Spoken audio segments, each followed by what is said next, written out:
The human mind is a subject about which we know at times both shockingly little and also more than at any other time in our shared history. But what if, as many scientists believe, there is more at the core of one's mind than we could ever begin to imagine? What if, stored in our DNA through eons of time, the memories and feelings of our primitive ancestors were still accessible? And what if we could access those memories to study and learn from them? That sounds like something worth talking about. Hello, everyone, and welcome to another episode of Scary Stories We Tell. I am your host, Chris Stashu, and I am joined by my good friend on this episode of Real Talk, where we talk about movies and the weird, strange things that may have inspired them. Your friend and mine, he works on movies. He wrote a movie, a pretty important movie, I think, for the community at large that we consider ourselves a part of. Your friend and mine, the writer of the Mothman Prophecies and currently working on DC Titans, Richard Hatem. You know, and I just realized how much this movie influenced Mothman Prophecies. Right? Embarrassingly so. There's a handful of movies that I have gone back to and watched and thought, oh, this had to be in my head somewhere. Because I saw this movie when it came out 42 years ago, right, in 1980. So, yeah. Love me some Altered States. So we'll be talking about the film Altered States, and we'll also be talking about sensory deprivation and isolation tanks and all the things that go into it, along with, I think more importantly than those, unlocking the human mind, which is effectively what Altered States is about. So if you don't know what Altered States is about, it's directed by Ken Russell. It's based off of a screenplay by Paddy Chayefsky, based on his book, but there's a whole thing with that. Not really worth getting into on this show, but Paddy, we're getting into yeah, but you know what I mean. Like it's a minor quibble for this show at least. And the film stars William Hurt as a scientist, a psychopathologist at Columbia University who's studying schizophrenia, and he is trying to unlock other states of consciousness, and he starts using sensory deprivation tanks, and things start happening that are not believed by the large group of people he works with. But as the film continues, we start to realize that it's not just in his head, folks, or maybe it is. So, Richard, why are we talking about Altered States on this episode of Scary Stories We Tell? I want to know. Well, as clear as I can remember, I was drunk on one of your podcasts. Dude, that was like the first 3 minutes of the show. As I remember, I was drunk in the intro of your show. This could apply to so many of the podcasts. And we were talking about a movie that neither one of us had enjoyed. And then suddenly, I don't know what happened, but then we started talking about movies we did. But I don't know how we got to Altered States.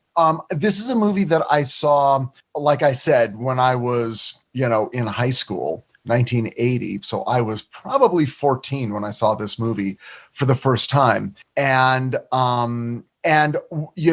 always had strong memories of it. Again, any movie from 80 to 84 I saw, and the movies, I don't know if you're like this, I think you are. The movies that I saw in high school, I tended to see more than once, because that's, going to the movies is what you did. We weren't hanging out at home. We weren't playing video games. We were like, let's go to a theater and see a movie. That's how, there was no. You had to hang out with people in real life. Exactly. Hey, my dad's going to give me a ride. He's going to drop me off in front of the theater. Right. Your mom's going to drop you off, and then we can go see this movie, and then go, hang out and eat some food, and then someone will come pick us up. I mean, that's what life was until you got a friend who was 16 and had a driver's license and a shitty car, and then 9 kids were jammed into a car, right? And the driver was driving like an idiot to be funny. The fact that any of us are alive is a miracle. This is my high school, and we'd see these movies more than once because we were all really into movies and into acting and writing and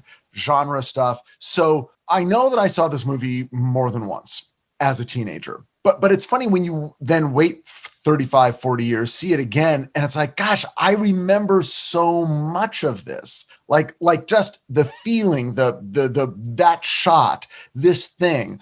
And of course, it's a Ken Russell movie. Which helps. Which really, really helps. I'm going to do the quick and dirty version of how this movie came about. Okay. Okay. So Paddy Chayefsky was best friends with Bob Fosse. Okay. And then the two of them, along with Herb Gardner, I guess they were sitting around, I mean, perennially disgruntled people. And they were sitting around talking about, all the bad luck they were having, in their various careers.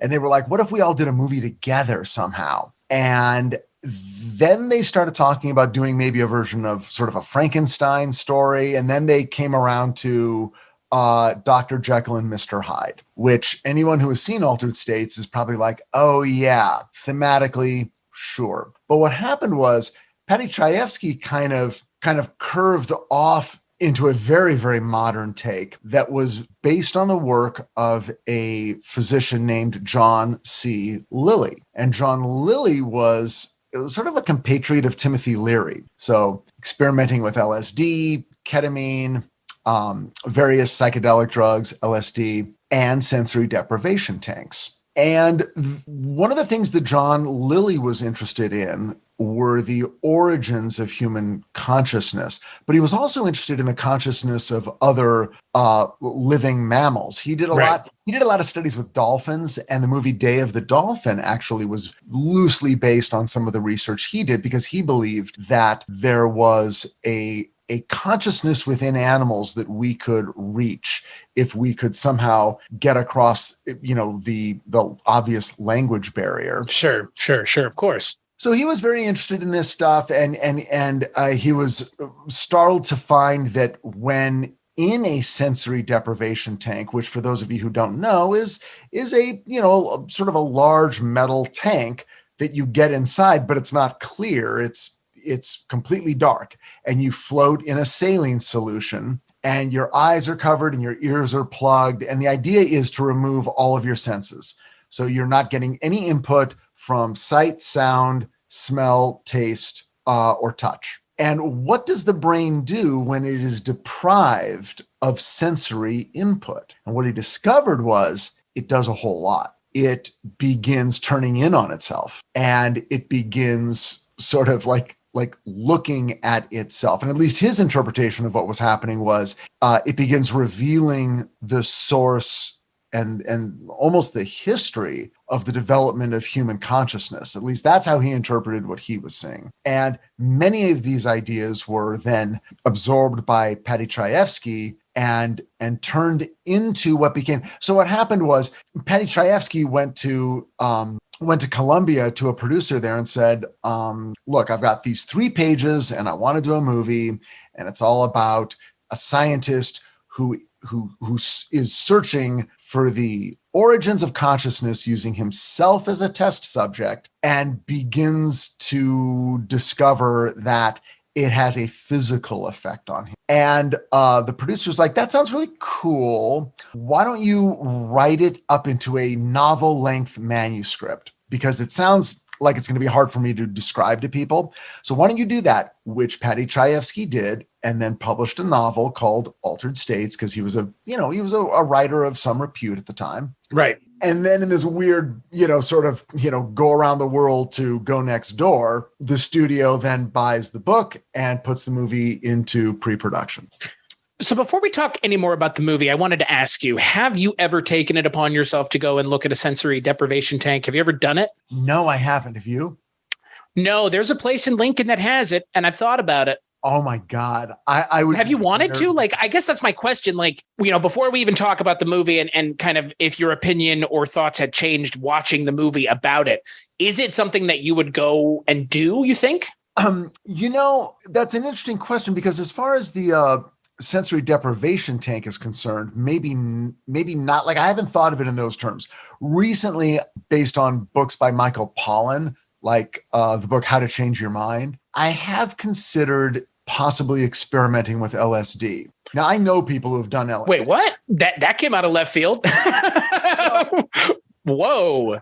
Let me explain. Sure. No, I'm not poo-pooing it. It was sensory deprivation. Then I'm thinking of Richard, my friend who doesn't smoke grass, wants to just jump onto LSD. All right. Right. I'm going to skip over all the gateway drugs. Yeah. No mushrooms, no nothing. Just dropping fucking blotter. Or I guess not even blotter acid. You want to do LSD. Holy shit, man. Okay. I'm going straight to the Emerald City. So my reasoning is thus. I don't want to go to a concert and buy something in the parking lot and then get really drunk and then drop acid. What I want to do is I want to do LSD in a controlled setting with a therapist there, with music playing in a controlled environment with some conscious intent, so that, for instance, one of the things in the Michael Pollan book is that if you are doing LSD, you might very well see the cockroach person or whatever, like some sort of, what appears to be a sentient alien being might present itself to you. I mean, it can happen. It has happened to people on LSD.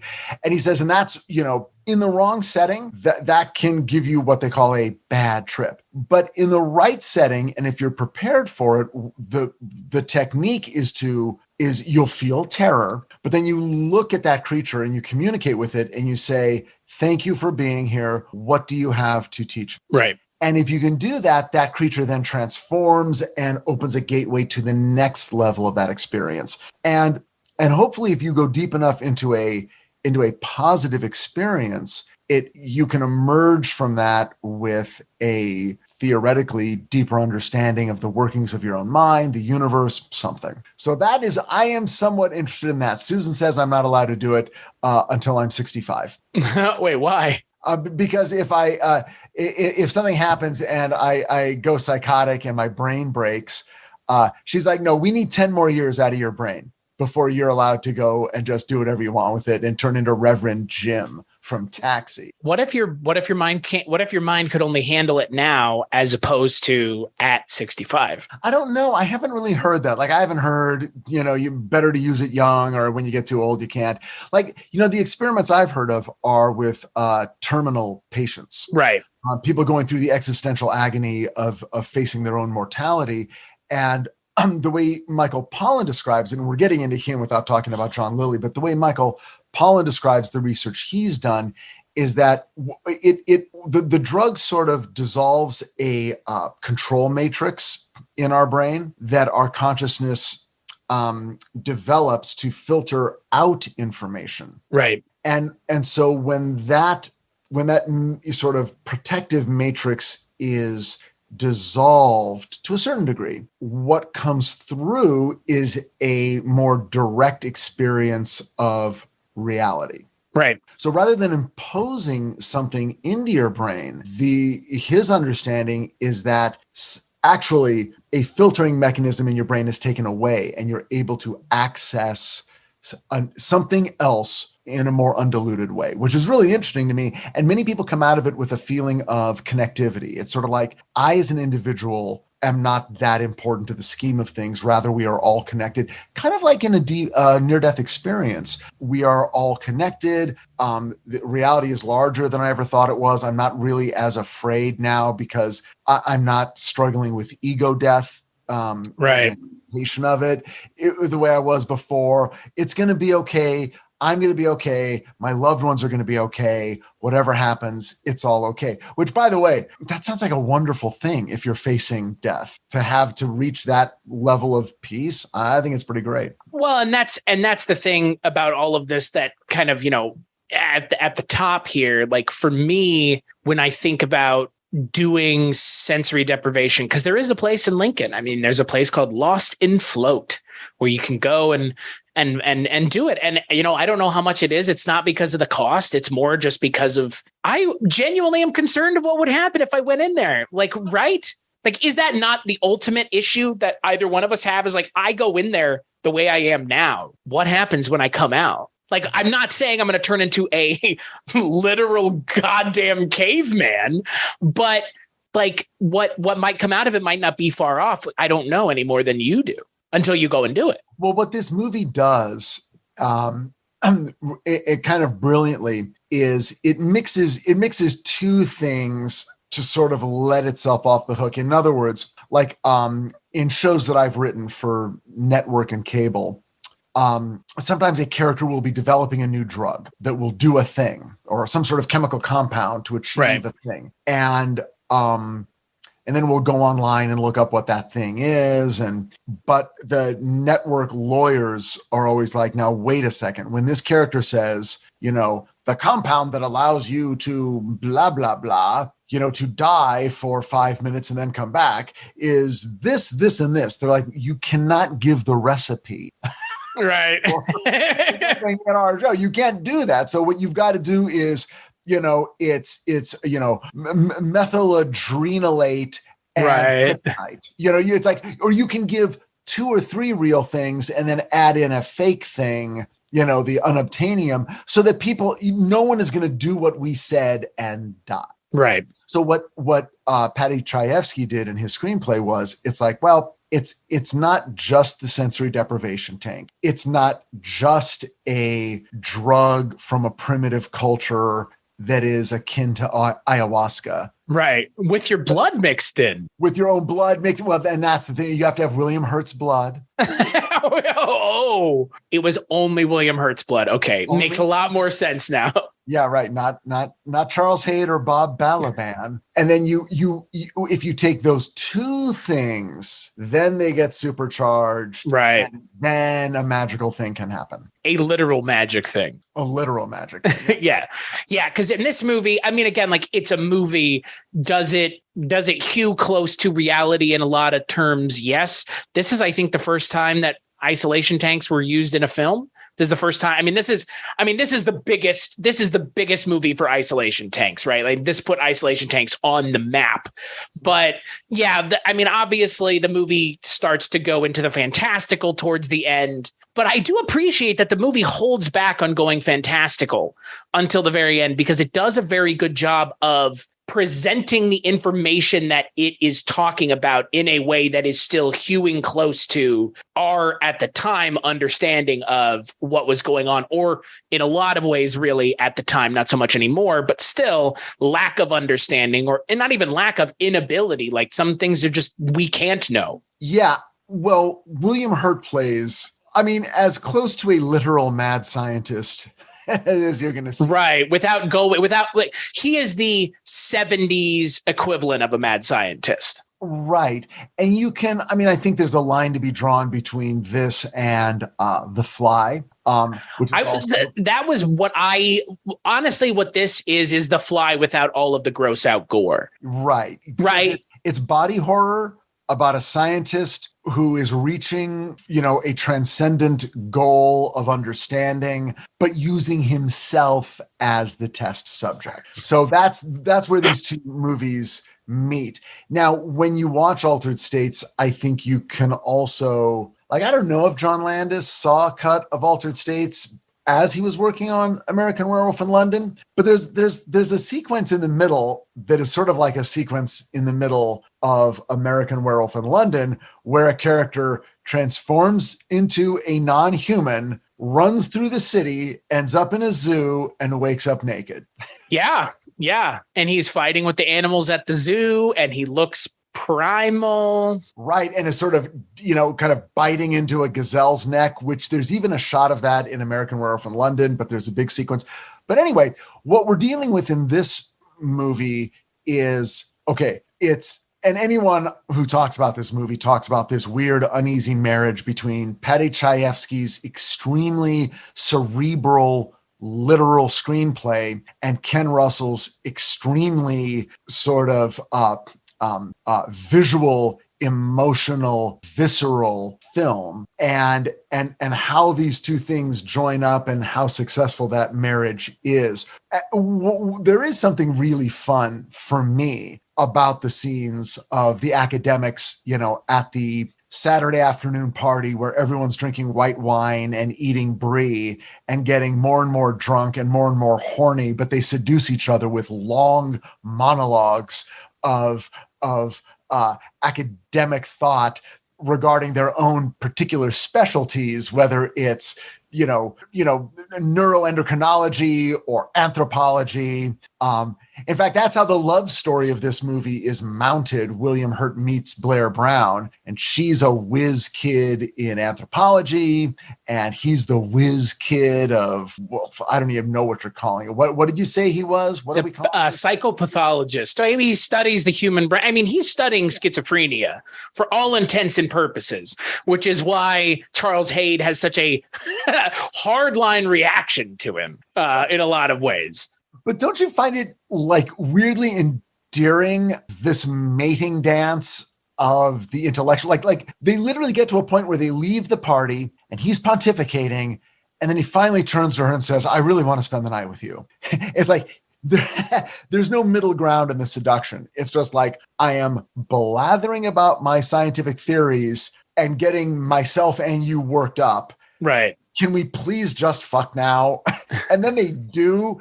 And while they do, he's having these quasi-religious hallucinations. Like, why didn't Blair Brown leave?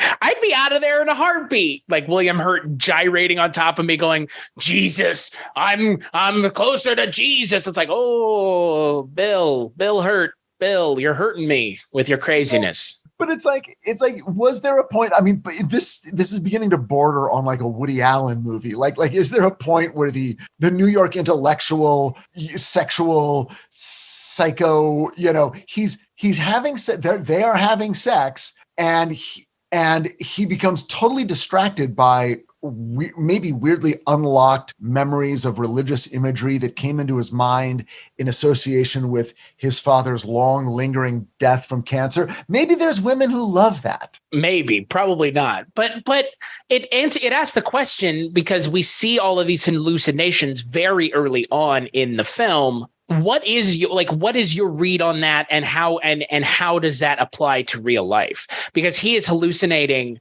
religious iconography, like to the point where it's him on a cross with a multi-eyed goat head in front of a burning background, essentially. Well, having not read the novel or the original screenplay, I'm not sure. Critics have suggested that much of the religious iconography was brought to us because of Ken Russell. What a surprise. That's his bailiwick. That's from The Devils. And, that's sort of what he loves.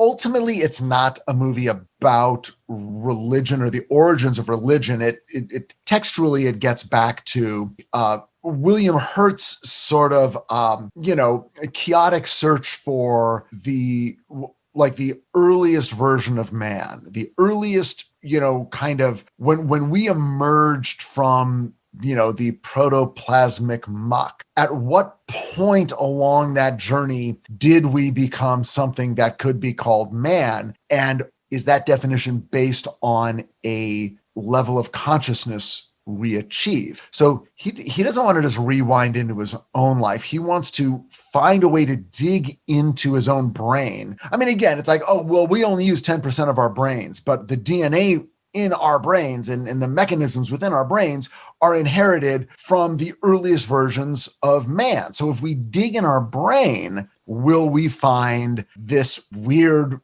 sort of shambling hominin on the savannah, chasing down a gazelle and killing it, and then building a fire and living in a cave? That's what he's searching for. And that is what he finds.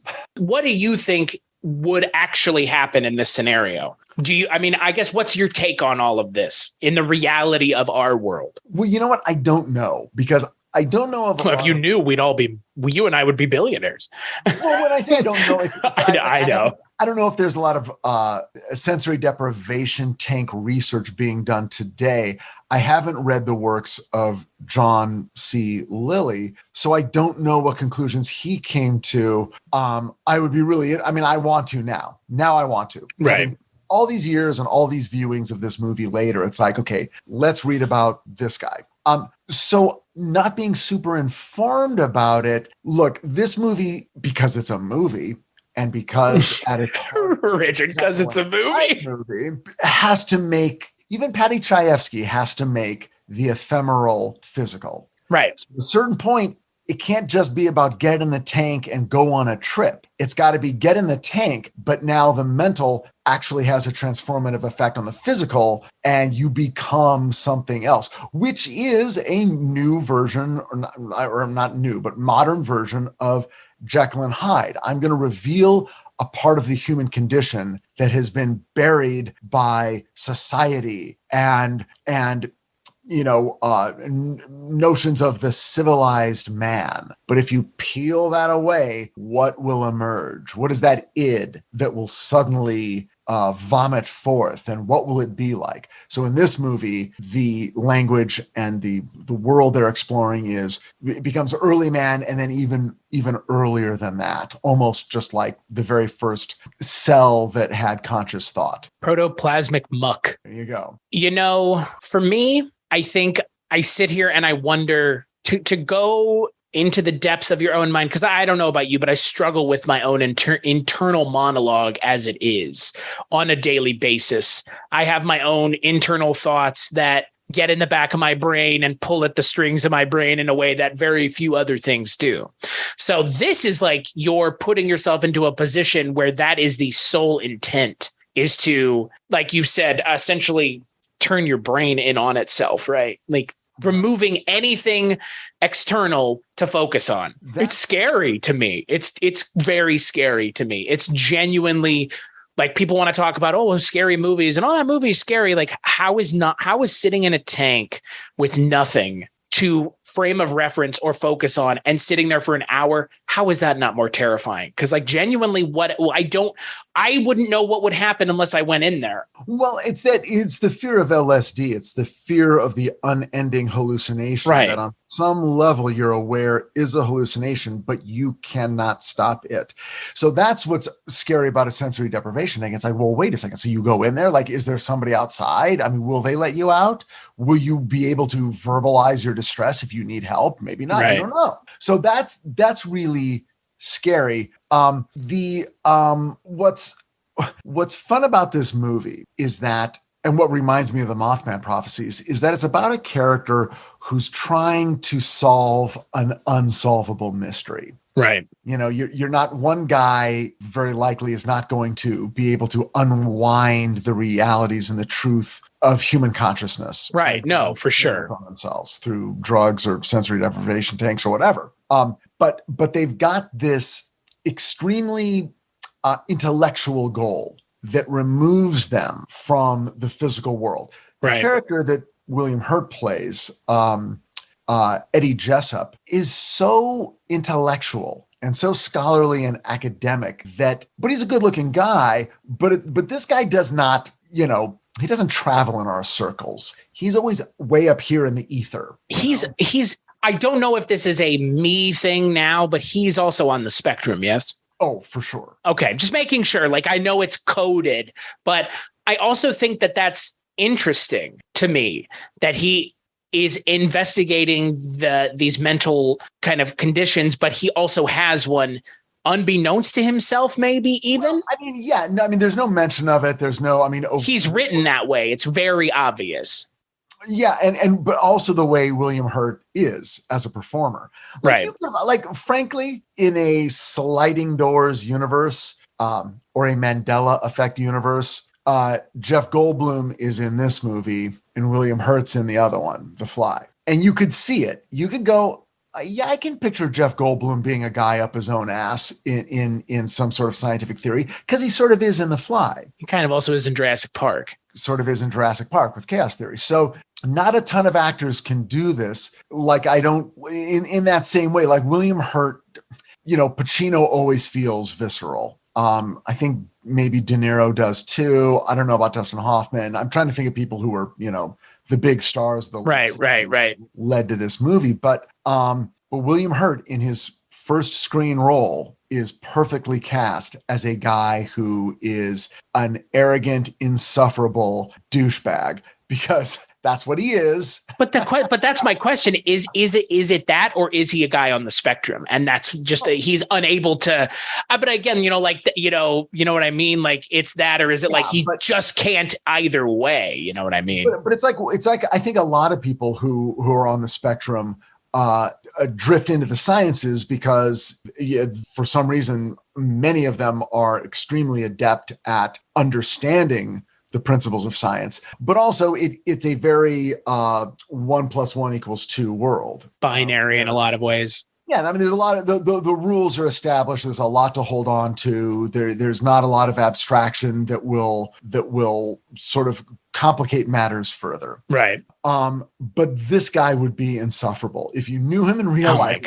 You'd kill yourself. I mean, like when he's awful. It's a little bit of fun, but he's horrible. Yeah. And Bob Balaban plays his friend, who's a quieter, sort of more bookish version, but in a way a more human version of him. This is a character who's already married, who is also conducting a real life. He's having kids. He's dealing with, rent, and, it's like he is absorbed in our world. Right. Now we jump 7 years in our storytelling so that we understand that William Hurt and Blair Brown have gotten married, even though he's a weirdo and she knows he's a weirdo and he knows he's a weirdo. They get married because, women got to support these white men and their crazy white men. Yeah. Crazy white men and their crazy journeys that lay waste to all the relationships around them, but still. But what do we learn here? We learn about the inside of human minds. It's all worth it in the end, Richard. Guess so. I guess you're right. I'm wrong. I'm dead wrong. To hell with those 2 daughters he has that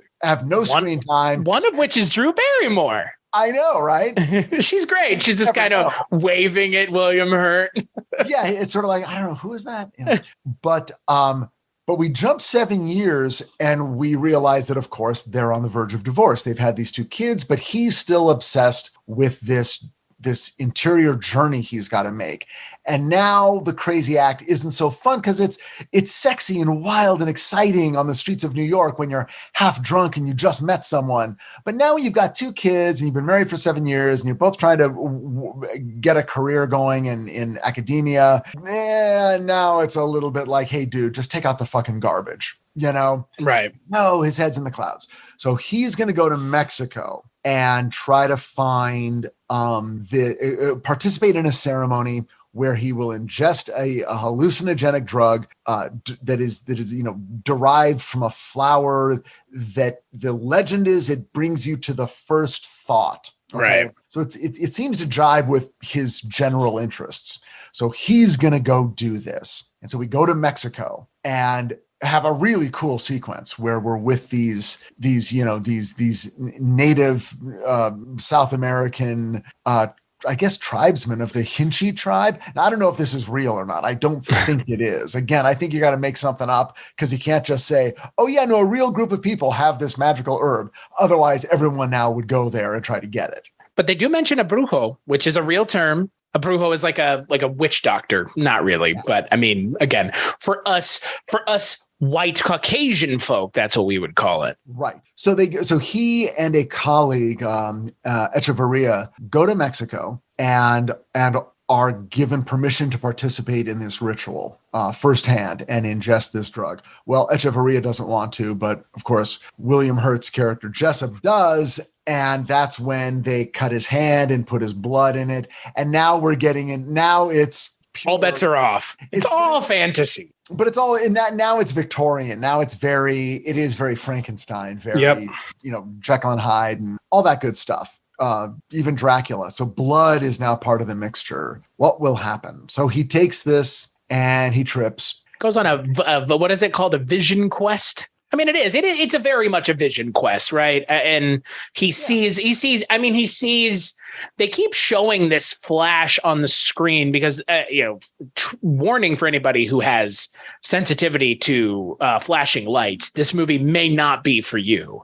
In the same way 2001 might not be for you because it utilizes, it like flashes on screen what looks like a human cell dividing at some points. It's not explained at all, which I obviously appreciate, but it's, you're being led to believe that that's his interior mind turning in on itself, trying to get back to that first moment, which I appreciate that. Cause again, like we've mentioned already, I am of the mindset that the human mind has all of this information stored inside of it. You are too, right? I think so.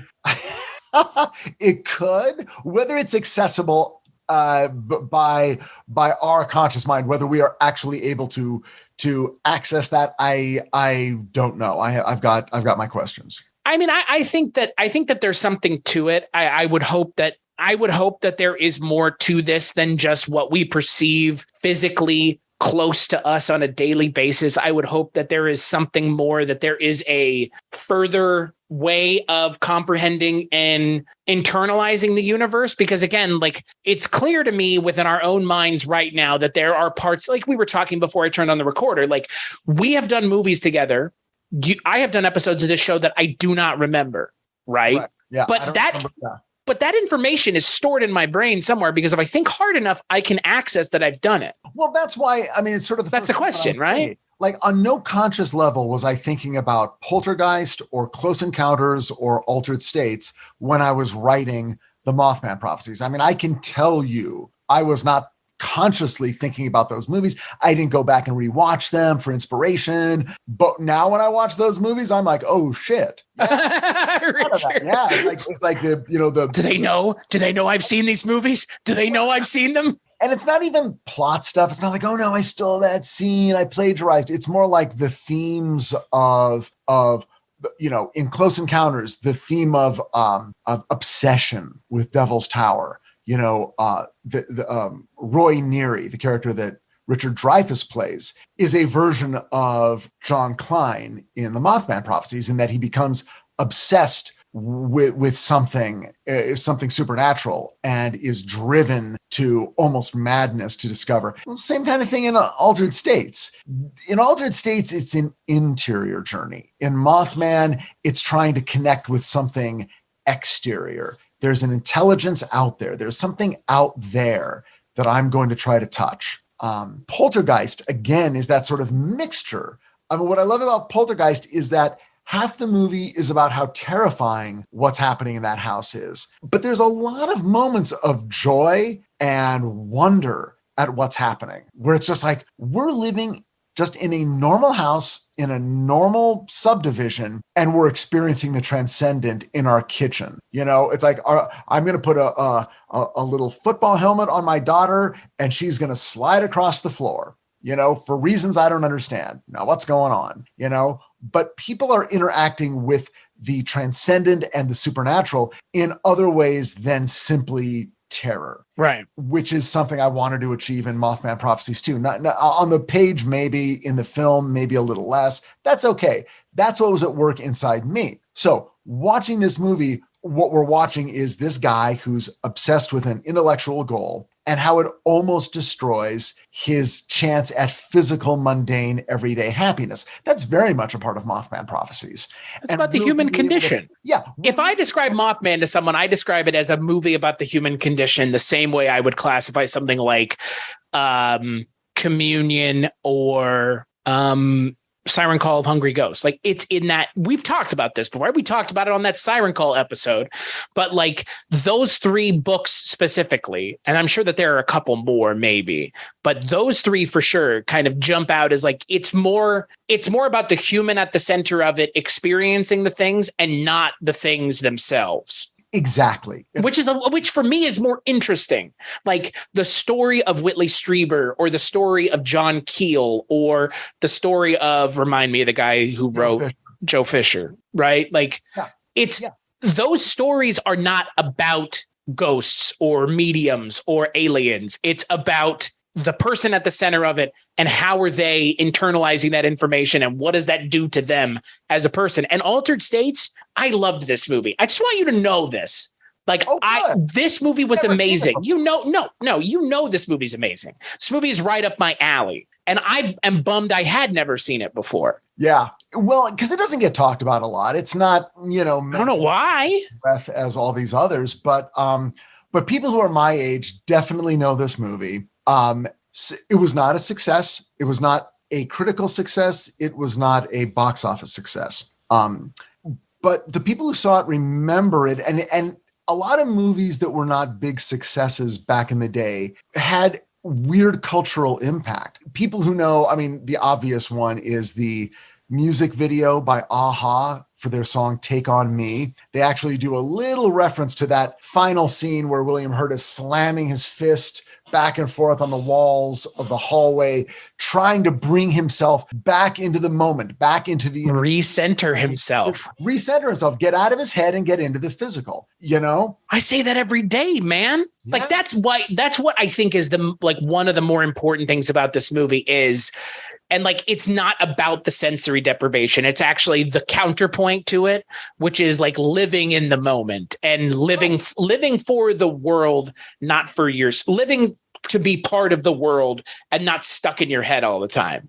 And like, that's the message of this movie in it doesn't club you over the head with it because it's more, Ken Russell's more interested in showing you the isolation tank stuff and all the wacky, wild stuff. I'm not saying it's a bad thing. I think it's a smart thing because that other stuff is a boring, rote, tropey movie that doesn't need to have isolation tanks in it. It could have anything. It could be like Zodiac. Oh, you're Jake Gyllenhaal's Robert Graysmith and you're obsessed with the Zodiac killer. So you never spend time with your family. You never spend time with your wife and your wife leaves you. Like that's altered states, right? But instead of that, it's an interior journey, not an exterior journey that you're going on. Right. And it's made in 1980. So it's the perfect bridge between 70s filmmaking and 80s filmmaking. Right. Oh, for sure. It's half, a hard to decipher dialogue spoken in grimy, underlit, very real looking locations. Right. And half, let's try to make a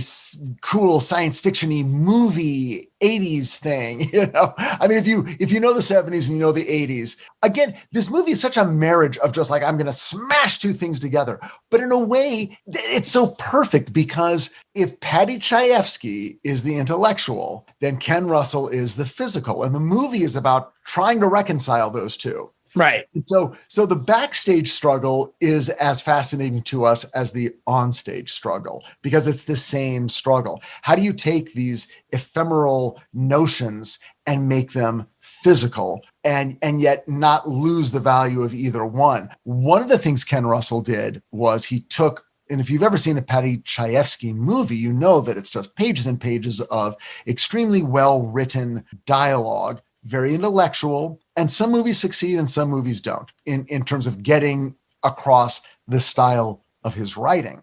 Right. What Ken Russell did was, rather than have scenes where people slowly and carefully articulate these ideas back and forth in conversation, call and response, he decided, let's just put it at a party. These are all a bunch of eggheads. They all know each other. They've known each other forever.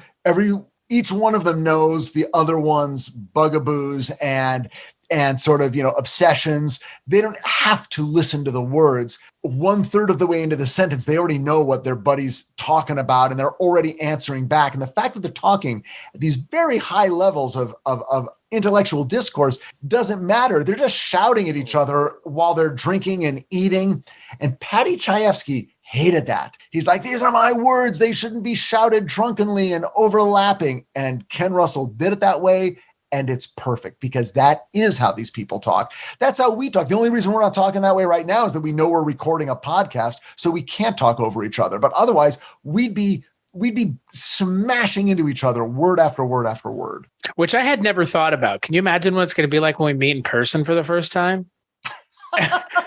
Who gets a word in edgewise? We'll find out. It's going to be a lot of drinking. Susan, that's who. She'll get the word in edgewise. Speaking of strong women, Blair Brown in this film. Yeah. But she serves twofold, right? She's the character that William Hurt is, quote, in love with. She's in love with him, but she also represents that connection to the real world. the connection to reality, tangible reality, that he is so inclined to essentially, I don't know if he's, I can't get the sense of William Hurt in this movie, if he's ignoring it or if he's just too wrapped up in his work to care, or if he doesn't have the overhead to care, or if he doesn't have the stock to care. You know what? I can't tell. So I just come down on like, she is essentially just a stand-in for his connection to reality, along with like Bob Balaban's character, but her character much more so because she shows up in a lot of his kind of hallucinations, the part where she and him are being petrified and turned into kind of like rock sculptures, and then she starts to get eroded away. Like, I can't help but wonder, like, it's that his interior head saying like, well, it's being eroded away slowly, your connection to reality. And she's ultimately the one who brings him back, which I think is also an interesting choice because it further reinforces you can't just go all one or all the other. You have to have a balance of the two, I think. Part of the message, at least. You could have another version of this movie. You could have written, her character could have been, a waitress at the bar. Right. Who doesn't really get all this stuff they're talking about because she's, could have been a reporter. She doesn't truck with a lot of book learning. But you could have done that, and she could have spent the entire movie going, I don't get this. Why are you risking our love for some meaningless intellectual? But they don't do that. Blair Brown is also an intellectual. It's almost, I think it's a clearly Chayefskyan thing to make the woman every bit the intellectual, emotional equal of the. She's more emotionally secure than he is, for sure. She's figured out a way to be an egghead, be a whiz kid, and also be a human being. Kind of like Balaban. It's like, well, you do this and this is your job and you think these thoughts and you go home and then you pay the electric bill and you clean up the dog's vomit in the hallway and you do some laundry and you go to bed. But it's not all consuming. That's it's like, and that is the Dr. Jekyll and Mr. Hyde thing, right? It's like the willingness to turn yourself over to something unknown entirely, to, like we talked about with The Fly, subject yourself to teleportation as the test subject. No quote sane unquote person does that unless it is the absolute last option. Well, and you can argue that his greatest fear, like if you had to diagnose Jessup's greatest fear, it's not getting into that sensory deprivation tank. It's going home and doing laundry. Right. He is not a man of the world. That is like what's made so obvious. And like, that's what because I know people like him now in real life. I have friends just like him. And here's the thing, like, and this is like, honest to God, I didn't know if I wanted to go here, but I want to go here with this because it's been weighing on me. I looked at this movie in a very different way. I looked at it solely personally and putting myself in William Hurt's shoes, because in a lot of ways, I feel like I'm in his shoes on a daily basis. And I will tell you why. I'm sitting here talking to my fucking computer screen. You just happen to be on it. Do you know what I mean? Like that, like I am having to tell my brain that that's okay. If you think about it, like think about it, right? A movie that just came out, Hocus Pocus 2, it has a scene where these characters from 300 years ago are shocked by cell phones, right? And they're like, oh my God, cell phones. It's like, do you understand that someone from 50 years ago, 60 years ago, 70 years ago probably has a frame of reference here if they're still alive now and have seen it happen?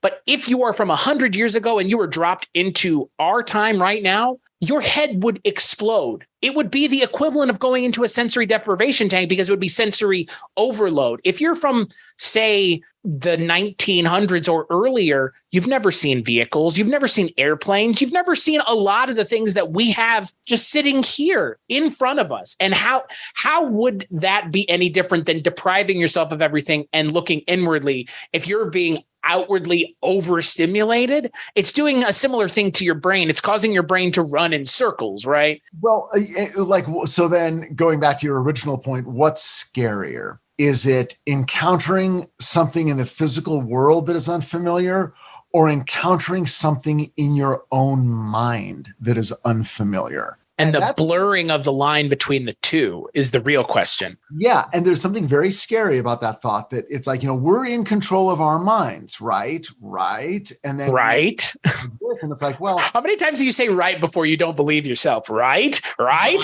Right. It just gets louder and more obnoxious. Right. How many times do you have to say it before you just don't believe it anymore? Wrong. But like the reason I say all of this is I've talked to you about this before because I just edited the episode where we talked about it. But this movie further kind of put it front and center in my mind. The disconnect from reality is really easy to do. I feel like I'm doing it every day sitting in this office. Outside of this office, it feels like nothing exists. Outside of this four-walled room, yes, I'm talking to you through technology, but like, again, like it's technology. This is not a real thing. And so again, like it's in my mind for all intents and purposes. I know it's happening, but you know what I mean? And I sit in my office every day. I sit and record until midnight, 2 a.m. sometimes. And then you go downstairs and it's like, it's 3 a.m. What the hell? But you have to remind yourself it's 3 a.m. because for all intents and purposes, it could be any time during the day. Because it doesn't matter. Right. Because it doesn't matter. And the movie poses that question is like, what does matter? What if you don't give yourself markers and waypoints and things to tangibly grasp onto, you lose yourself immediately, which is exactly what William Hurt essentially put the position he puts himself in, knowingly, unknowingly, intentionally, unintentionally. It's a bit of both, right. Fuck around and find out, as they say. Yeah, it's very much a fuck around and find out movie. And he keeps fucking around to a point and beyond where you or I or the viewer would go, thank you. I've had enough. I'm checking out. Once he's like, nope, one more. I want to go a little further. Once vestigial organs start appearing, once you start changing physically, which wouldn't, well, I say would not happen, but again, I don't know if anyone has pushed themselves this far because I mean, again, you can obviously Tim Leary did using a lot of the stuff that he did, but nobody was growing ape hands and turning into monkeys, at least not literally. Again, in your mind, ability to perceive the situation you're in might be completely different because that's what hallucinations are. But literally no one has ever turned into a monkey by going into a sensory deprivation tank. Okay, I don't want to frighten you or shock you when I tell you this revelation about myself. I've been in therapy. I know. Ladies and gentlemen, boys and girls, Richard Hatem's breaking news today. And I remember way back because I've had various therapists, and one of them was talking to me about body memory. And she was saying, I've had patients who relive early childhood physical trauma so deeply and so vividly that they'll bruise up. Right. You'll literally see the bruises of the hand around their throat from something that happened decades ago. Those bruises will reemerge. Physical manifestations. We know that stigmata is, I guess that's psychosomatic, right? Isn't that what it's technically called? But isn't that what we're talking about? We're talking about, can the human mind change the physical body? And we know that it can.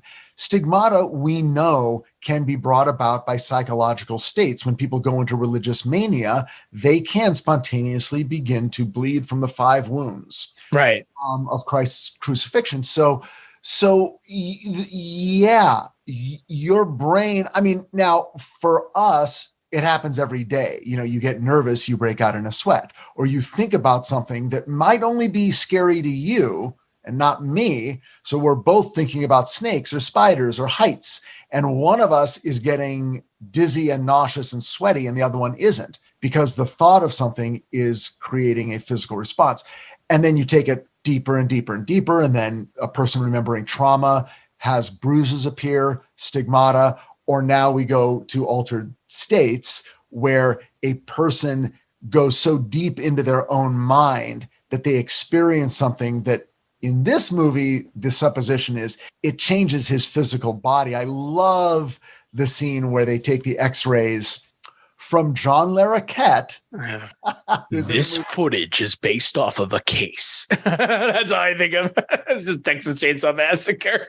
We get 1 minute of John Larroquette, just enough to go, oh my God, there he is. Then we move on. I mean, at least in this movie, the medical techs aren't actual murderers like in The Exorcist. At least there's that.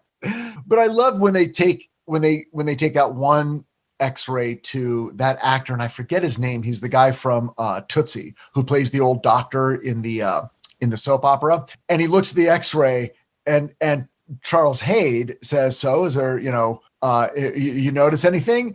And he just says, this guy's a fucking gorilla. It's like the best line in the whole movie. George Gaines, by the way.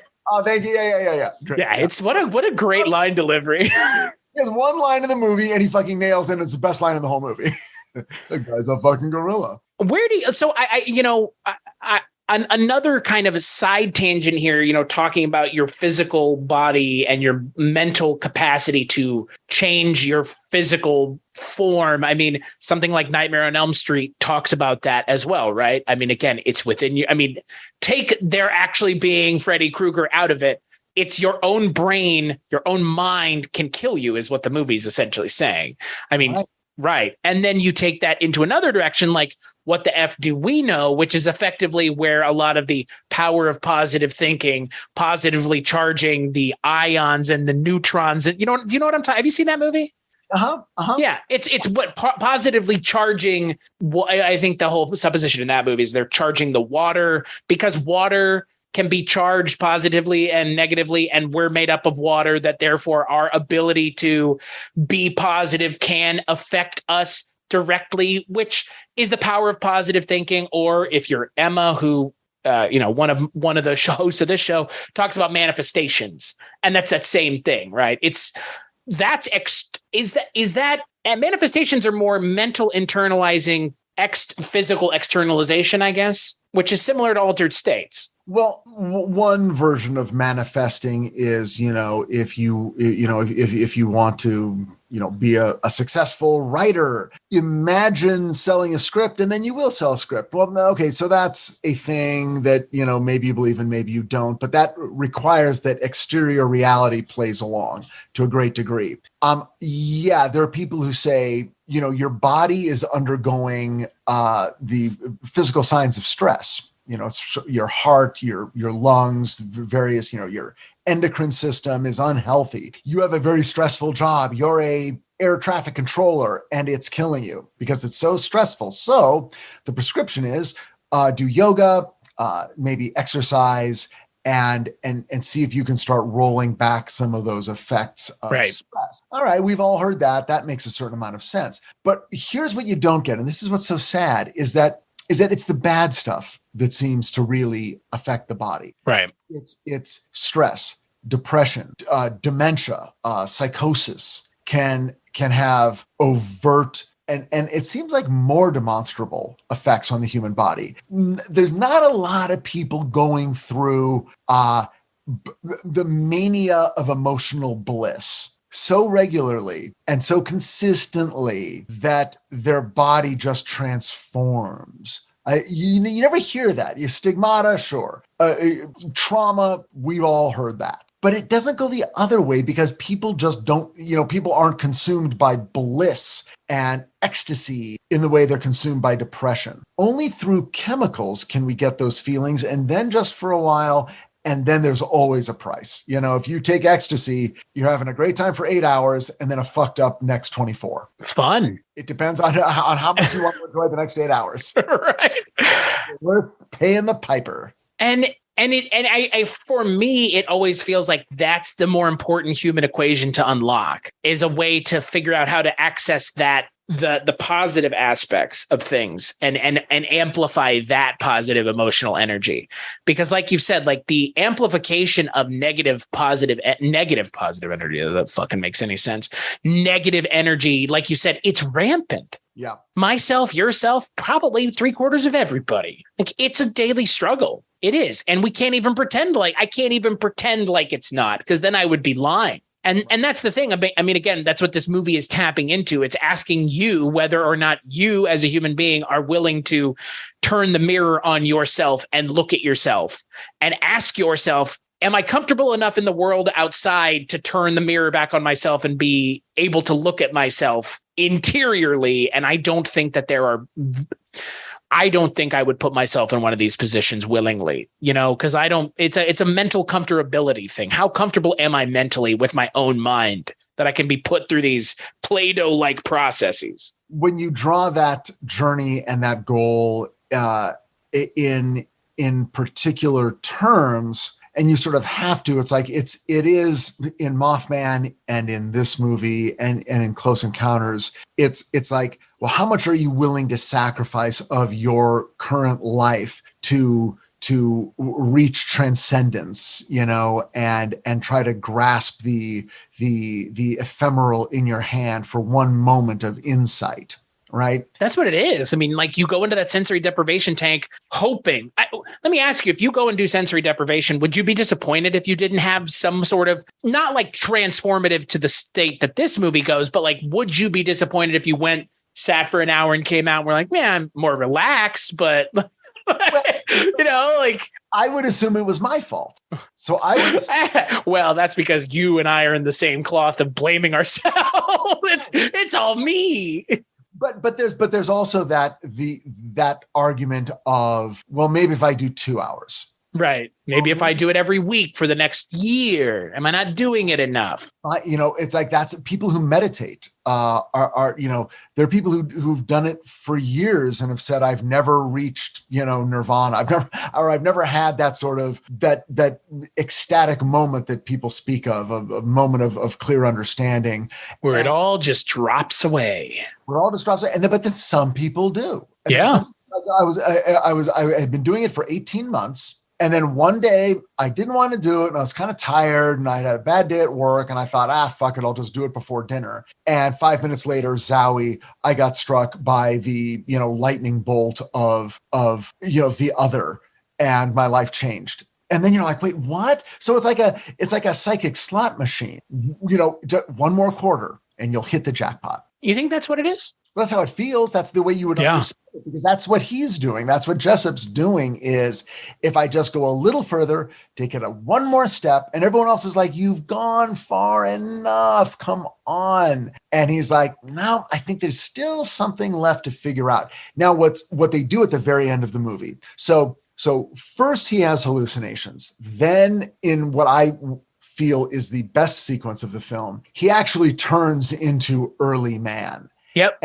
A literal fucking caveman. Yeah. Sort of a 4.5 foot tall hominid that sort of runs along, and Ken Russell photographs it. It works. It works way better than it has any right to. Like, really, for all intents and purposes, it's the point of the movie where I guarantee plenty of people checked out, where they were like, what is happening? Now he's an actual caveman. But it's so involving kinetically and viscerally watching this. And they cast a dancer and a gymnast, and obviously covered his body in hair and gave him some makeup to look like, make his jaw bigger and make him kind of look like early man.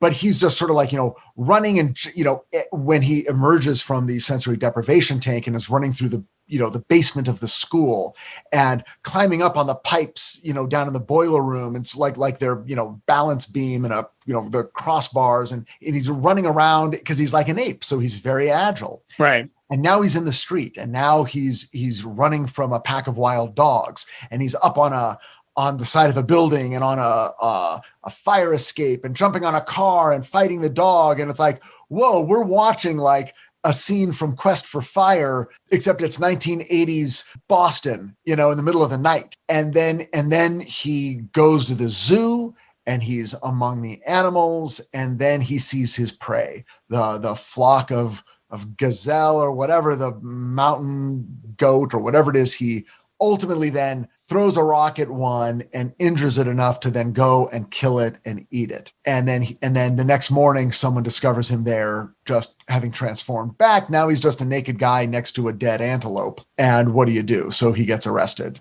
and then he gets, but at this point, people are like, maybe back it off, Jessup.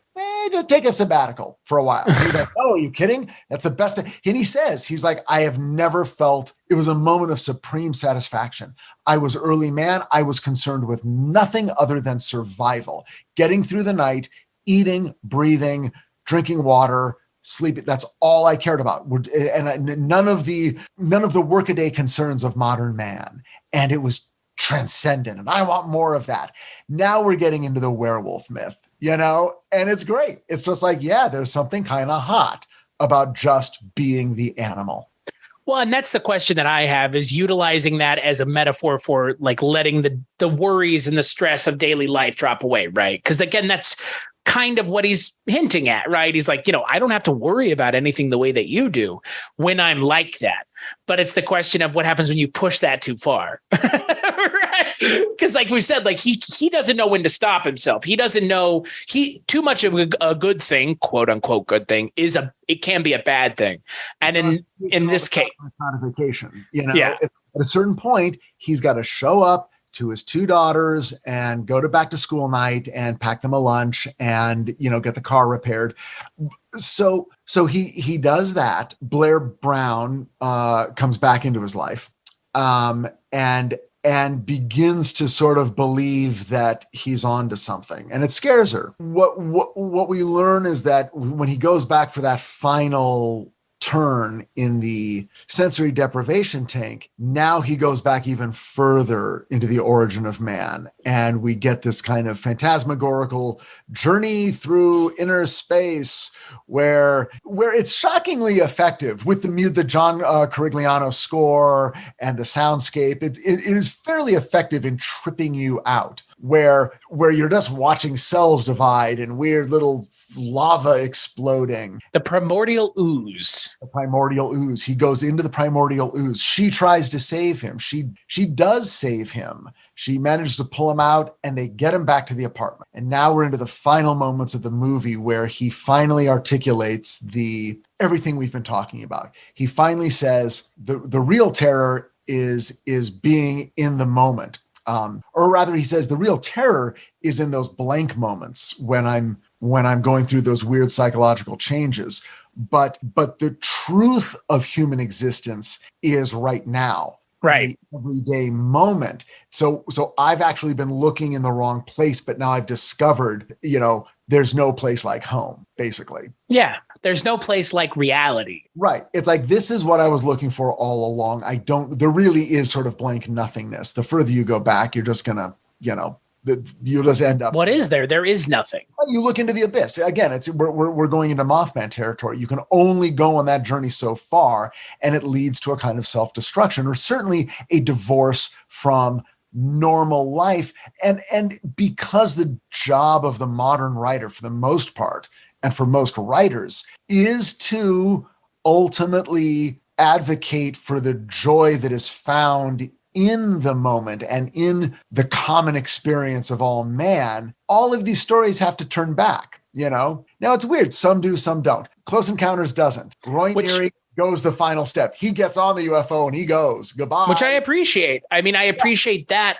And I appreciate where this story goes because, again, to kind of your point, I think that's an important message. And it's an important message for everybody now, like be in the moment, because this is, regardless of what happens after we die, and we've talked about that before. And again, I don't think either one of us would get up on a soapbox and say, after we die, there's nothing. There's got to be something. What it is not of my ability to define, nor is it yours unless you came back from being dead any more than I have. Even then, though, it's a question of whether or not it is just in your mind.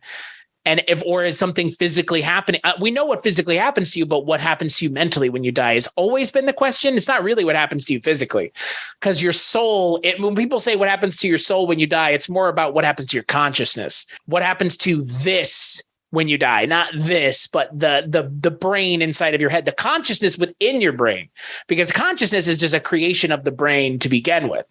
And I appreciate that about this movie, the lengths that this movie goes to say, like, you can look into the void. It will look back at you.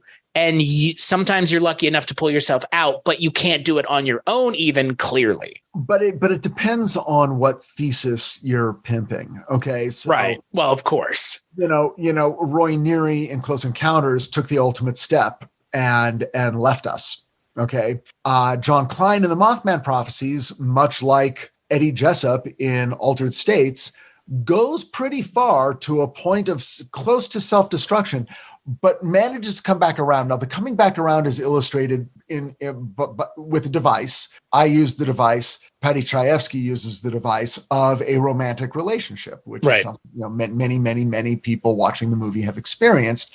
And it's like, okay, so at a certain point, you got to crawl out of your own ass and participate in a consensus reality with another person that you care about and love, and find a level of transcendence there. And that's what Eddie Jessup does. And that's the famous scene where having come to that intellectual realization with Blair Brown, and Blair Brown is like, great, that's awesome. Great. Let's go have breakfast. And he's like, sure, let's go. And then he walks into the hallway, and then, his arm starts to ripple because, Dick Smith had invented, the weird subcutaneous bladder effect that got used in this movie and in American Werewolf in London, where the arm ripples. But then he begins to spontaneously degenerate, and he's not in control of it. And Blair Brown is like, fight it. Come back to me. Come back to Earth. Don't go down that road any further. Come back this way. And he falls on the ground, and he's pounding on the ground. But at one point she tries to grab him, and the degeneration somehow infects her, and she begins to degenerate. And it's only when he sees her experience the dehumanizing effect of this process. Now, by the way, this is all now insane and makes well, that's the thing. Like the movie gets to the point where you're like, you think it's over. Yeah. But now it's like, for myself, I would not do it. But when I see you suffering it, now I finally wake up. And now I understand what you've been experiencing. You've been watching someone you care about become consumed with this thing. And now but I never understood it, but now I do. And now I will fight my way back to pull you back from the edge. And now that we've both sort of wandered too close to the flame, we will recommit to each other. Roll credits. I mean, the movie ends instantly in that moment. No coda. They're there hugging naked on the floor, and we go to credits. So we have now achieved our thesis. Same thing. And again, not to make it all about me, but why not? Same thing with Mothman Prophecies. Once she is in danger on the bridge, and falls into the water, and he realizes, okay, everything was somehow the universe telling me the bridge is going to collapse, and you're going to want to be there when it happens, because you're going to want to save someone who you care about. And somehow that is where he ended up. And that is what he does. And he saves her. And once he saves Laura Linney, once Richard Gere saves Laura Linney, all bets are off. We realize now he's going to step back from from that sort of psycho-spiritual ledge. He's going to stop looking into the abyss, and he's going to start looking at moving on with the life that he thought he had at the beginning of the movie, which was just a happy marriage.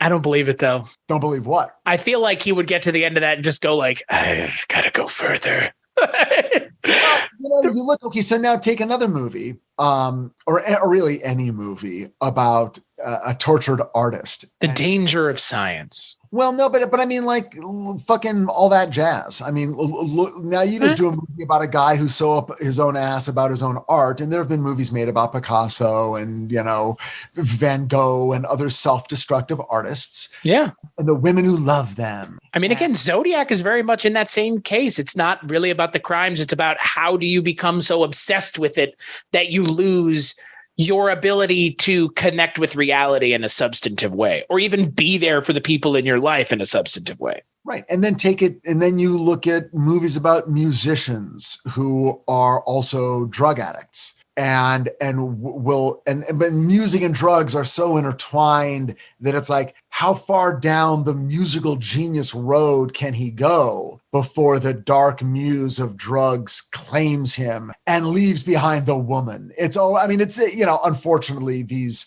stories in the West and in cinema of the West follow that trope. It's a white man chasing an intellectual or artistic goal. And will the woman in his life save him? This is one of those. Mothman was one of those.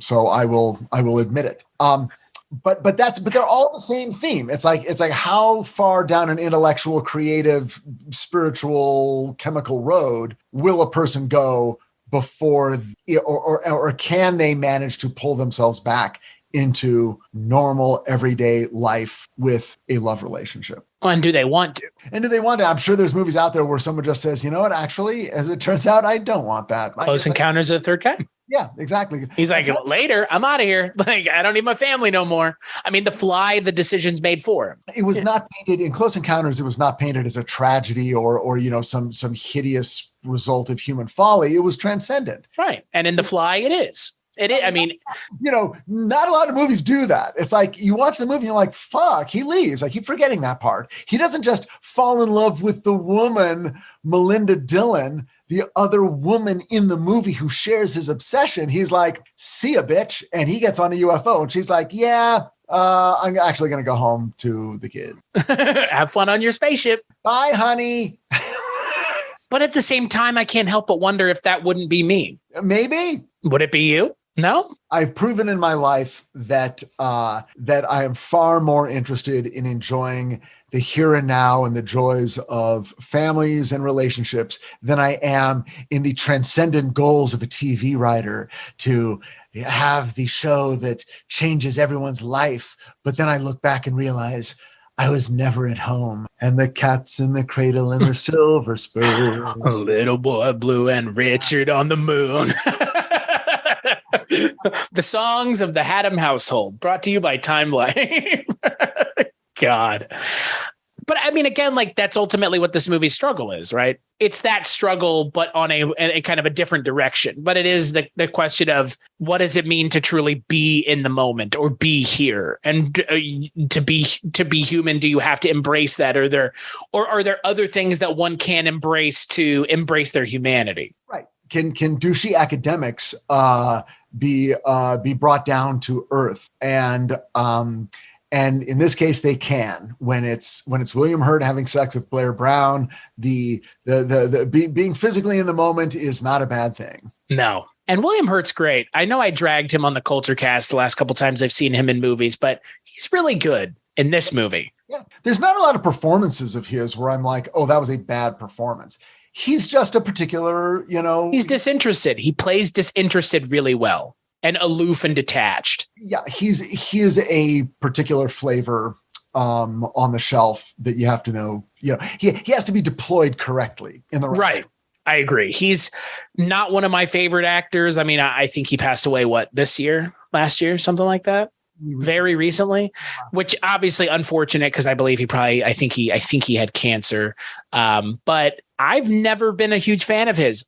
But I enjoyed him in this movie because it's playing to his strengths, like of being an aloof fucking dickhead. Like, oh my God, perfect role for William Hurt. Just cast him as an aloof fucking dickhead. Like, you got it. It really is his first role was in many ways his best role and his most perfect role. Yeah. Because he does play aloof dickheads and other things. The other things I've seen him in, he plays an aloof dickhead in those things, but it's not the movie that surrounds it is not nearly as interesting or exciting or worth watching or having a conversation about like this movie is. So when this movie was made, Paddy Chayefsky contractually had a lot of creative control over it. The first director that was brought in was Arthur Penn. They had disagreements. And at a certain point, Arthur Penn was like, you know what? I don't see this getting better. So I should leave this movie. He knew that the only way to leave the movie and get paid was to be fired. So as a favor, Paddy Chayefsky fired him and the two remained good friends. Then they went to a bunch of other directors. And finally, 27th on the list, according to legend, was Ken Russell. And Ken Russell comes on. No one ever accused Ken Russell of being the most pleasant, easy to get along with guy. And, true to any normal human being's expectations, Paddy Chayefsky and Ken Russell did not get along. Paddy Chayefsky wanted to be on set and basically direct over Ken Russell's shoulder. And he was basically there saying, I don't like the color that you painted the sensory deprivation tank. I don't like these sets. I don't like this. I don't like that. And finally, Ken Russell said, I get it. I love your input, but ultimately this movie has to be directed by one set of eyes, and those are my eyes. And this is never going to work. Now, at that point, Paddy Chayefsky went and tried to get Ken Russell fired, and the studio's like, yeah, we fired one director. It's in your contract that he's got to follow your script, so maybe it's better if you take a bye-bye, Mr. Paddy Chayefsky, because we got to get a movie done. Because at that point, they had already cast. In fact, Arthur Penn had already cast William Hurt, Blair Brown. And so a lot of things were already set in motion. Interesting. And they were liking that. And they're like, you know what? We like Ken Russell. We kind of like where he's going with this. We actually think ultimately we're going to trust the director. And they trusted him. And they were right to do that. They ended up with this weird, shambling, glued together thing that's, again, like I said, part visceral, physical thrill, part intellectual, phantasm. And they glued them together and you have Altered States, which I think still is a fucking entertaining movie. I would also say it's very similar to, not tonally, but at least in the presentation of the diametrically opposed parts, like the organic reality and the scientific, not unreality, but the scientific aspect of reality. I think The Exorcist is another good example. Similarly, I don't know. There's something about this and The Exorcist that it just feels like the conversations that they're having as intellectuals. There's a lot of that in The Exorcist. I feel like people forget how much of The Exorcist is about the mind and what does her Regan and what is her brain doing and is it real or is it not? Because again, they make it clear in Altered States, yes, he does turn into a caveman, but the best part about The Exorcist is, yes, she's literally possessed by a demon, or is she? And right, again, because that's in Altered States, they take a stance. Yes, he's actually devolving, but there's another story you tell where he is devolving internally, mentally, but not exteriorly physically. Do you know what I mean? That's another way of telling the story, which I appreciate. Well, and the reason this movie is not as well known as The Exorcist is that it's not like in 1980, the common man was walking around with a constant voice in the back of his head saying, is there an interior journey to be taken through psychedelics and sensory deprivation? But in the mid 70s, that was a point in which our culture sort of had a collective attitude of, hey, all this Bible stuff is bullshit, right? We all know that now, right? I mean, we're all agreed on it. There's no God, there's no devil. Right. That's just a bunch of bullshit, right? And then what this movie was saying was, except what if it isn't? Right. What if it is real? Or something of that creation has some validity to it. And it was happening at a great moment because I think in the 60s or the 50s, it would have been too early for people to engage with that question because I think more of our culture took it on faith that, well, yeah, no, there probably is God and there probably is a devil. It took the Vietnam War. It took a lot of people sort of going, you know what, we're fucked. Man is the ultimate devil. We are the design. There will be no apocalypse that was not designed by us. Right. We can't blame God, can't blame the devil. We're on our own down here and it ain't, it ain't pretty. It ain't pretty. And now, well, what if it's really real? And can you New York intellectual liberal actors accept that? I mean, why do you think that's why they made Marsha Mason? I'm sorry, not Marsha Mason. Ellen Burstyn, the mom.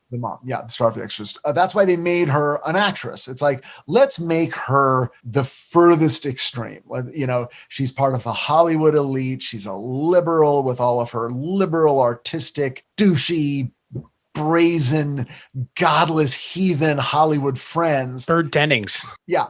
And then let's slam them in the face with a bloody crucifix. And that was good. That was a way to do it. That was a way to do that movie and make it a classic. And I would contend that this is a classic. And if it's not, it should be. And we like Ken Russell, you and I. I don't know if this is better than The Devils, but it talks about the human condition the same way that movie does. Yeah, I think people should see it. I always feel like going into my recommendation for this movie, I always feel like I have to sort of apologize for its special effects. It was 1980, nothing is CG yet. Right.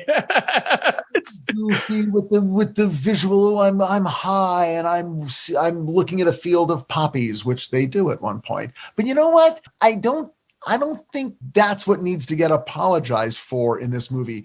In fact, if anything, I think what people would trip on, if you will, in this movie is this sort of, okay, blowhard white dude ruins his marriage and the woman has to go save him. You know, like you can see it through that lens today. You don't have to. You can enjoy it as an update on the Jekyll and Hyde story, and I think it's quite well done and quite entertaining. So I give it my highest recommendation. Well, and I guess the only thing I wish that there was more of, and I understand why they didn't include a lot of it, is the religious undertones and the religious iconography that they drop pretty quickly. It's really only in like the first act of the film, which is unfortunate because that's not what this movie is talking about. But it kind of is in a little way. It's not asking that question of like, where does religion come from and how is God perceived by humans and reality and any of that. It's not asking that, but it kind of does. It wants to, and it doesn't. Those early kind of hallucinogenic scenes with the goat head, it's just, I wish there was more of that. I understand why there's not though, because they go a different route with the story. Right. You know, if you put a gun to my head and said, okay, explain this, I would probably say, well, the very first steps of Eddie Jessup's journey in regression is going through his own lifespan. Right. Which is where he encounters the death of his father, his loss of religious faith. So that's, as we're walking backward, those are the first signposts he's going to cross. He has to unpack his life. First, he unpacks his life, then he goes before his life, you know, and then further, and then further, and then further, and then further. So, yeah, no, again, Richard, thank you for introducing me to this film. My pleasure. I'm so glad you enjoyed it. And guess what? I'm going to go and do this. You got to do it. And then let's do another scary. It's $50, man. That's it. Let's, do it, but maybe do it a few times and then come back and we'll do an episode on what you experienced. And we're not sponsored by Lost and Float of Lincoln or anything, but I did want to mention on their website, they have an FAQ. Bunch of questions, obviously. Can I float if I dyed my hair? Are the tanks clean? Can two people float together? But there is a question. There is an FAQ question, frequently asked questions at the bottom. Do you want to guess what it says? Is this like Altered States? And so the only cultural reference you could draw upon. And the answer that they have is yes, but you're not submerged in water. You don't eat ritualistic mushrooms, and only a small percentage of floaters turn into proto-human monkeys. That is beautiful. I mean, got to give credit where credit's due, right? That is on point. But if I go and do it, you have to go do it too. Why not? I'm going to be your sober pal. Oh, okay. You're the Blair Brown to my to my William Hurt. You're the Bob Balaban to my William Hurt. I will be the Charles Hatem. Oh, God, why are they friends with that guy? Like, that's the real question. He's such an asshole. Like, Charles Hayden's the real asshole of the movie, like, hands down, right? Well, you need voice of reason, I guess. You need him as the voice of reason, and you need that accent to just remind you, oh, yeah, like he's from Texas or Oklahoma or something. And that just makes him even more genuine and real, you know? So he's not one of these airy-fairy East Coast intellectuals. No, he's very much a stand-up kind of guy. Yeah. I'm going to prove you wrong, and I'm going to take pride in doing it. Like, Jesus, chill out, man. Well, it's like, yeah, these are the anchors. These are the stanchions holding William Hurt earthbound before every support guy wire is cut and he just floats away into outer space before he becomes a monkey man. Yeah, it's something else. So until the next time you're on here talking with me about God knows what, Richard, where could people find you? You can find me on Twitter at Richard Hatem, and you can also find me on HBO Max as executive producer and writer of Titans. On HBO Max, the first 3 seasons are available now in their entirety, and season 4 will premiere in November of 2022, which is coming right up. So stick around. We've got some really, really cool episodes. The season has been divided in half, the first 6 and the second 6. And I was lucky enough to write episodes in both part 1 and part 2. So check it out. It's a game changer season. It's a game changer season. Maybe I'll finally watch the show. Well, if you do, just don't tell me what you think. I would never because it's not like Mothman, which has your name front and center. Like, I know you're on DC Titans front and center in a lot of ways, but not everything is your fault. That's right. Remember that.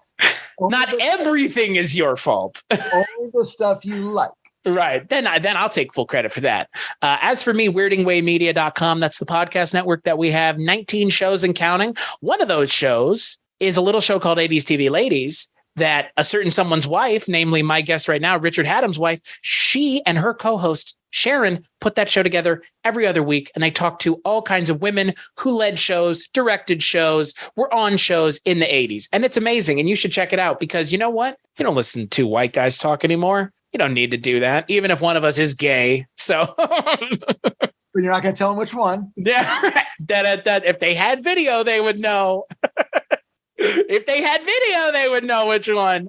As for this show, Scary Stories WT on all social media, scarystorieswetell.com, all the good places to go if you want to find this show. We may set up a Patreon. Who knows? If we do, you'll hear about it here first. Maggie the Odd, Dustin Rutledge, they do the album artwork for the show. Big thanks to them. Big thanks to Alex Malnack of Blondo for the music. And Richard, big thanks to you. This was a short notice episode. Jesus. Good Lord. We were recording 2 days ago and we're recording now and we're going to record in a week from right now. Probably, if not somehow before then in some weird way. But as always, we'll let our good friend, the former host of Sightings, Mr. Tim White, lead us out. No mystery is closed to an open mind.